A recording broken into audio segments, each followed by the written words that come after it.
ಮಾಜಿ ಸಂಸದ ಬಸವರಾಜ್ ಅವರು ನಮ್ಮ ಮನೆಗೆ ಹೋಗಿ ಈಗ ತಾನೇ ಉಪಹಾರ ಎಲ್ಲ ಸ್ವೀಕಾರ ಮಾಡಿ ಹೋಗ್ತಾ ಇದ್ದೀವಿ. ಕರ್ನಾಟಕ ರಾಜ್ಯದಲ್ಲಿ ಜನ ಇವತ್ತು ಆತುರಿತಾ ಇದ್ದಾರೆ ಒಂದು ಬದಲಾವಣೆ ತರಬೇಕು ಅಂತ. ನನಗೆ 100% ವಿಶ್ವಾಸ ಇದೆ. ಬರುವಂಥ ವಿಧಾನಸಭಾ ಚುನಾವಣೆಯಲ್ಲಿ ಆಬ್ಸಲ್ಯೂಟ್ ಮೆಜಾರಿಟಿ ಪಡೆದು ನಾವು ಸರ್ಕಾರ ರಚನೆ ಮಾಡ್ತೇವೆ ಅನ್ನೋಂಥ 100% ನಮಗೆ ವಿಶ್ವಾಸ ಇದೆ. ಆ ದಿಕ್ಕಿನಲ್ಲಿ ಎಲ್ಲ ನಮ್ಮ ಕಾರ್ಯಕರ್ತರು ವಿಜಯೇಂದ್ರ ಸೇರಿ ಎಲ್ಲರೂ ಹಗಲು ರಾತ್ರಿ ಕೆಲಸ ಮಾಡ್ತಾ ಇದ್ದಾರೆ. ನಾವು ಅದರಲ್ಲಿ ಯಶಸ್ವಿ ಆಗ್ತೀವಿ ಅನ್ನೋ ವಿಶ್ವಾಸ ಇದೆ. We already decided in Delhi. ದೇವೇಗೌಡರು ಅವರೆಲ್ಲರ ಜೊತೆ ಮಾತನಾಡಿದ್ದಾರೆ, ಕುಮಾರಸ್ವಾಮಿ ಅವರೆಲ್ಲ ಸೇರಿ. ಬಹುಶಃ JDS BJP ಹೊಂದಾಣಿಕೆ ಮಾಡ್ಕೊಂಡು ಹೋಗುವಂಥದ್ದು ಅನಿವಾರ್ಯ ಆಗುತ್ತೆ. ಡೆಲ್ಲಿಲಿ ಏನು ತೀರ್ಮಾನ ತಗೊಂತಾರೆ ಅದಕ್ಕೆ ನಾವು ಬದ್ಧರಾಗಿರ್ತೀವಿ. Thank you.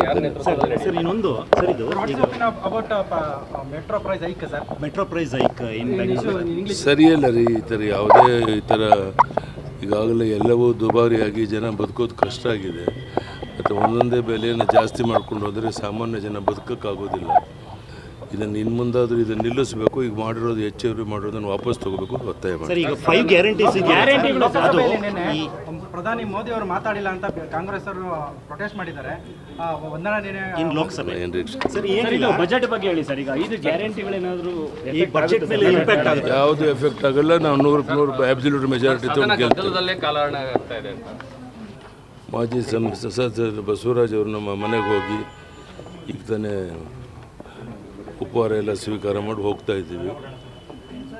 ಕರ್ನಾಟಕ ರಾಜ್ಯದಲ್ಲಿ ಜನ ಇವತ್ತು ಆತುರಿತಾ ಇದ್ದಾರೆ ಒಂದು ಬದಲಾವಣೆ ತರಬೇಕು ಅಂತ. ನನಗೆ 100% ವಿಶ್ವಾಸ ಇದೆ.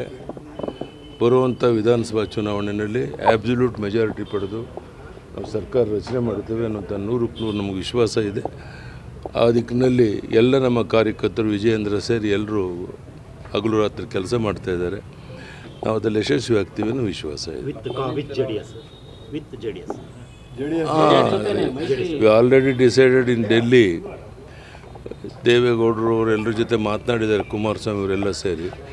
ಬಹುಶಃ JDS BJP ಹೊಂದಾಣಿಕೆ ಮಾಡ್ಕೊಂಡು ಹೋಗುವಂಥದ್ದು ಅನಿವಾರ್ಯ ಆಗುತ್ತೆ. ಡೆಲ್ಲಿಲಿ ಏನು ತೀರ್ಮಾನ ತಗೊಂತಾರೆ ಅದಕ್ಕೆ ನಾವು ಬದ್ಧರಾಗಿರ್ತೀವಿ. Thank you.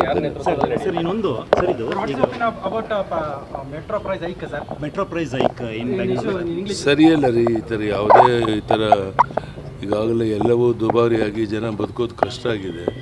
ಮತ್ತು ಒಂದೊಂದೇ ಬೆಲೆಯನ್ನು ಜಾಸ್ತಿ ಮಾಡ್ಕೊಂಡು ಹೋದರೆ ಸಾಮಾನ್ಯ ಜನ ಬದುಕೋಕ್ಕಾಗೋದಿಲ್ಲ. ಇದನ್ನು ಇನ್ನು ಮುಂದಾದರೂ ಇದನ್ನು ನಿಲ್ಲಿಸಬೇಕು. ಈಗ ಮಾಡಿರೋದು ಹೆಚ್ಚುವರಿ ಮಾಡಿರೋದನ್ನು ವಾಪಸ್ ತಗೋಬೇಕು ಅಂತ ಒತ್ತಾಯ ಮಾಡಿ.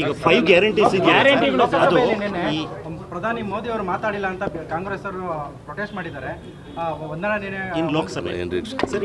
ಬಜೆಟ್ ಬಗ್ಗೆ ಹೇಳಿ ಸರ್. ಈಗ 5 ಗ್ಯಾರಂಟಿಗಳೇನಾದರೂ ಯಾವುದು ಎಫೆಕ್ಟ್ ಆಗಲ್ಲ. ನಾವು 100% ಅಬ್ಸಲ್ಯೂಟ್ ಮೆಜಾರಿಟಿ ತಗೊಂಡು ನಿರ್ಭೀತ, ನಿಷ್ಪಕ್ಷಪಾತ, ವಿಶ್ವಾಸಾರ್ಹ ಸುದ್ದಿಗಳಿಗೆ ಮತ್ತೊಂದು ಹೆಸರಾಗಿರೋ ನ್ಯೂಸ್ 18 ಕನ್ನಡ ಈಗ ಆಪ್ನಲ್ಲೂ ಲಭ್ಯ ಇದೆ. ದಯವಿಟ್ಟು ಇಲ್ಲಿರೋ QR ಕೋಡ್ ಅನ್ನು ಸ್ಕ್ಯಾನ್ ಮಾಡಿಕೊಂಡು ಆಪ್ ಡೌನ್ಲೋಡ್ ಮಾಡೋದಕ್ಕೆ ಮರಿಬೇಡಿ. ನಿಮ್ಮ ಬೆಂಬಲ ಹೀಗೆ ಸದಾ ನಮ್ಮೊಂದಿಗಿರಲಿ. ಧನ್ಯವಾದ.